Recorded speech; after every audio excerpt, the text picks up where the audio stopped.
মুক্তিযুদ্ধের সময় রংপুর অঞ্চলে মানবতা বিরোধী অপরাধের দায়ে ২০১৪ সালে ৩০ ডিসেম্বর আজহারকে মৃত্যুদণ্ডাদেশ দেন আন্তর্জাতিক অপরাধ ট্রাইব্যুনাল। এ রায়ের বিরুদ্ধে আপিল করেন জামায়াতের এই নেতা। ২০১৯ সালের ২৩ অক্টোবর এটিএম আজহারুল ইসলামের মৃত্যুদণ্ডের রায় বহাল রাখেন আপিল বিভাগ। পরে এ রায় পুনর্বিবেচনা চেয়ে আবেদন করেন আজহার। বুধবার ২ দিনের শুনানির পর ফের আপিলের অনুমতি পান এটিএম আজহার। ৭১-এর মানবতা বিরোধী অপরাধের মামলায় রিভিউ থেকে আপিল শুনানি করার এটি প্রথম ঘটনা।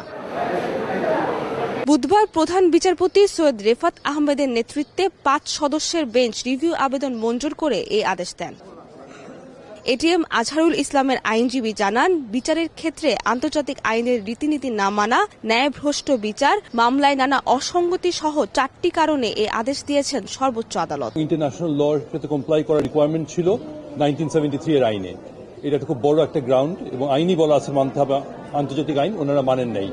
এই মেইন গ্রাউন্ডে রিভিউ অ্যালাউ হয়েছে। ওনারা যেভাবে ইন্টারপ্রিট করেছেন আইনটাকে, সেই ইন্টারপ্রিটেশনটা ম্যালাফাইডি ছিল।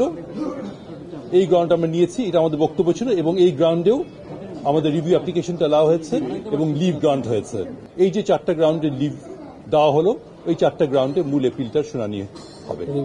আব্দুল কাদের মোল্লার রায়ের আলোকে এই আপিল অনুমতি দেয়া হয়েছে বলে জানান আন্তর্জাতিক অপরাধ ট্রাইব্যুনালের পক্ষের আইনজীবী কাজী এমএইচ তামিম। অ্যাপিলেট ডিভিশন এই ইনহেরেন্ট পাওয়ার ব্যবহার করে এবং আইনের পর্যালোচনা করে আমাদের দেশে যে কাস্টমস আছে যে লিভ গ্র্যান্ট করে তারপর শুনানি করা, ওনারা সেই লিভ গ্র্যান্ট করেছেন এবং আগামী 22 এপ্রিল 2025 তারিখে রিভিউ পিটিশনটা হিয়ারিং এর জন্য দিন ধার্য করেছেন।